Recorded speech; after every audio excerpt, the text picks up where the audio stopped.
સુરતમાં અખિલ ભારતીય કોળી સમાજની મહત્વપૂર્ણ બેઠક એબીપી અસ્મિતા સાથેની વાતચીતમાં કુંવરજી બાવળિયાએ મોટું નિવેદન આપ્યું। કહ્યું કે કેટલાક તત્વો અખિલ ભારતીય કોળી સમાજને તોડવાના પ્રયાસ કરે છે। મનસ્વીપણે પોતાને પ્રમુખ તરીકે જાહેર કરી સમાજને ગેરમાર્ગે દોરી રહ્યા છે।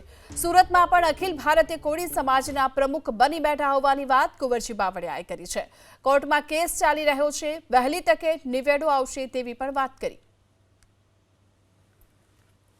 સુરતમાં અખિલ ભારતીય કોળી સમાજની મહત્વપૂર્ણ બેઠક એબીપી અસ્મિતા સાથેની વાતચીતમાં કુંવરજી બાવળિયાએ મોટું નિવેદન આપ્યું।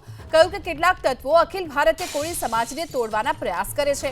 મનસ્વીપણે પોતાને પ્રમુખ તરીકે જાહેર કરી સમાજને ગેરમાર્ગે દોરી રહ્યા છે। સુરતમાં પણ અખિલ ભારતીય કોળી સમાજના પ્રમુખ બની બેઠા હોવાની વાત કુંવરજી બાવળિયાએ કરી છે। કોર્ટમાં કેસ ચાલી રહ્યો છે, વહેલી તકે નિવેડો આવશે તેવી પણ વાત કરી।